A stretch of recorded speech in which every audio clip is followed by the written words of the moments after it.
friends, welcome to Renna Samayal.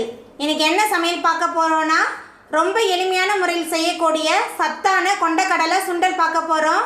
சுவை ரொம்ப சூப்பரா இருக்கும். குழந்தைங்க ஸ்கூலுக்கு போகும்போது இந்த ஸ்நாக்ஸை செஞ்சு கொடுக்கலாம். குழந்தைங்களும் விரும்பி சாப்பிடுவாங்க.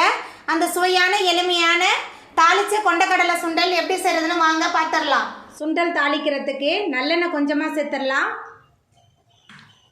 எண்ணெய் சேர்த்தாச்சு. எண்ணெய் சூடாகி வரட்டும். எண்ணெய் சூடாயிட்டு இதில் 1 டீஸ்பூன் கடுகு சேர்த்துடலாம்.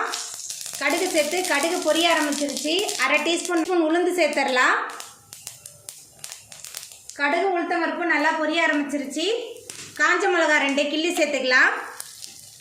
அதுக்கப்புறமா இடித்து வச்ச பூண்டு சேர்த்துடலாம். பூண்டு சேர்த்துட்டு நல்லா வதக்கிடலாம்.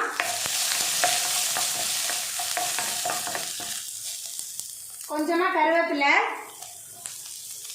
அதுக்கப்புறமா நம்ம வேக வச்ச சுண்டலை சேர்த்துடலாம். முதல் நாள் இரவே ஊற வச்சு குக்கரில் 3 விசில் வேக வச்சு எடுத்துருக்கேன். இப்போ கருப்பு சுண்டலை சேர்த்துடலாம். சுண்டலை சேர்த்துட்டு நல்லா கலந்து விட்டுடலாம். ரொம்ப ஈஸியாக தான் இருக்கும் இந்த சுண்டல் தாளிக்கிறது. கொஞ்சமாக பெருங்காயத்தூள் சேர்த்துடலாம்.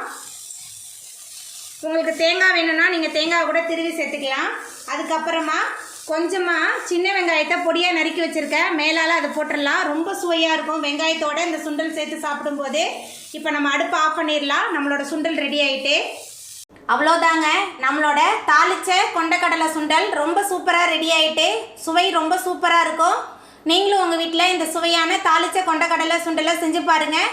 இந்த வீடியோ உங்களுக்கு பிடிச்சிருந்தா லைக் பண்ணுங்கள், ஷேர் பண்ணுங்கள், கமெண்ட் பண்ணுங்கள், சப்ஸ்கிரைப் பண்ணுங்கள். அப்படியே பக்கத்தில் உள்ள பெல் பட்டனை கிளிக் பண்ணிடுங்க. நன்றி.